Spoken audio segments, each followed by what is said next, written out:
Hi అండి అందరికీ. ఈరోజు మనము చిక్కుడుకాయ కొబ్బరి కారం ఎలా చేయాలో చూద్దాము. ముందుగా కడాయి పెట్టేసి ఆయిల్ వేసేసుకుని పోపు దినుసులు, కట్ చేసుకున్న ఉల్లిపాయలు వేసుకోవాలి. తర్వాత ఎండుమిర్చి, కరివేపాకు వేసుకుని కొద్దిసేపు మగ్గనివ్వాలి.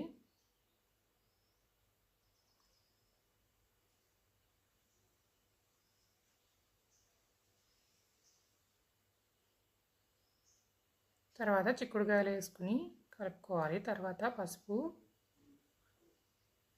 ఉప్పు వేసుకుని కలిపేసి మూత పెట్టేసుకోవాలండి.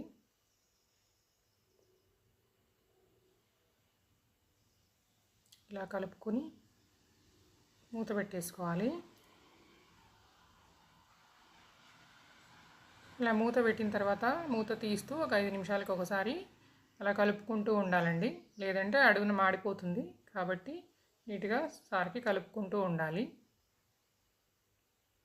అలా కలిపిన తర్వాత ఒక 1/2% మగ్గిన తర్వాత టమాటాలు యాడ్ చేసుకోవాలండి.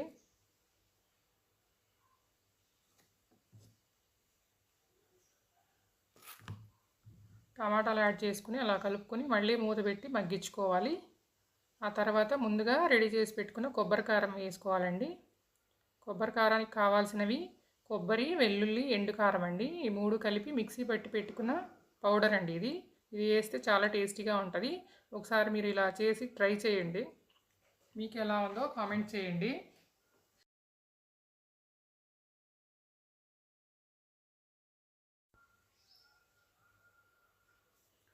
కొబ్బరి కారం వేసిన తర్వాత బాగా అలా కలుపుకోవాలి.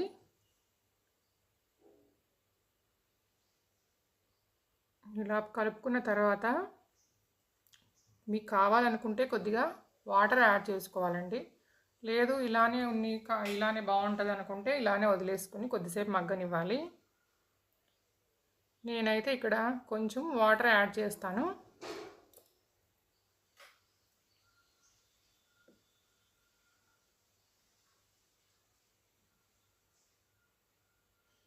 ఇలా కొద్దిగా వాటర్ యాడ్ చేసుకొని మళ్ళీ కలిపేసుకొని అంతా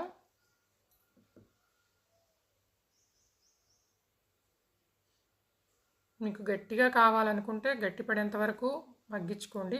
లేదు మాకు కొంచెం వాటర్గా కావాలంటే ఇంకొద్దిగా వాటర్ వేసుకుని కూడా కలుపుకొని పెట్టేసుకోవచ్చండి.